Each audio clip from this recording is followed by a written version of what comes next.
I love the smell of 3D printer resin in the morning. I desperately need to get a new respirator. I'm cleaning up some Crucible Guard.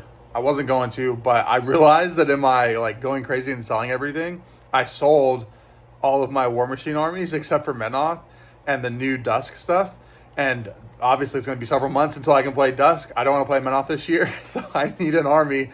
I got a little crazy with my selling and Khador, but I don't want to play Khador either. But so it's time to print a new army for myself. Everything came out great except the back of this jack arm, the gun, did misprint, so I'll have to reprint that. But everything else looks great. Today is going to be a little bit crazy, but we do have a quick unboxing video of some pretty rare miniatures that I'm very happy to have found.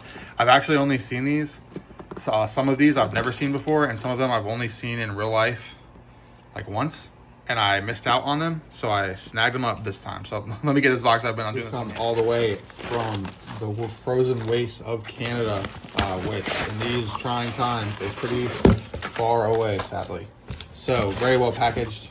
Thank you, cool eBay seller. Let me not dox myself and get this out of here. All right, I'm gonna unwrap them, lay them out. All right, we're gonna start here. These are the Whirlwind and Lancers Mage Knight metal limited edition models. They're all metal. A lot of people don't even know that they did these later sets, and all of the cavalry is made in metal. I've seen this one in person once, but I've never even seen these metal for sale anywhere. I've never seen the Heavy Cavalere for sale. Had to snatch those up for the collection. I'm trying to get a full complete set of Mage Knight medals. And then also a lot of the Mage Knight figures, especially Dungeons, which is what Ogre Knight and Ogre with Great Axe and Orc Shaman are. These say based on Mage Knight figures, and look at the typo on Mage Knight figures, but there's a lot of Ral Partha and Iron Wind metal sculpts that aren't even marked as Mage Knight figures, but they are. And these are also some pretty, this is a very rare sculpt, or limited edition model for Mage Knight itself, for Marin Carr. So very cool.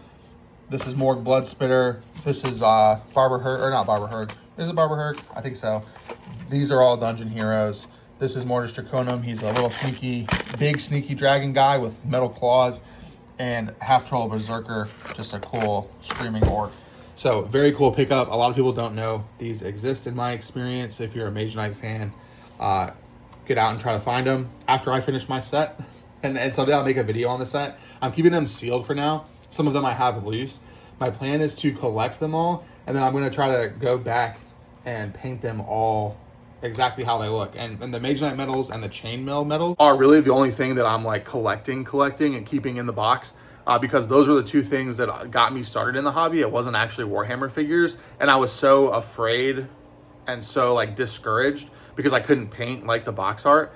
And now, for the time, those paint jobs were great and awesome. And I don't mean this in like trying to put anyone else down, but now I could paint better than what the box art is, and that's really cool. So I'm gonna try to collect them all, and then it'll probably be a year of Chainmail and Mage Knight eventually, whenever I do get them all. But those are the only things I'm keeping. Everything else I'm ditching.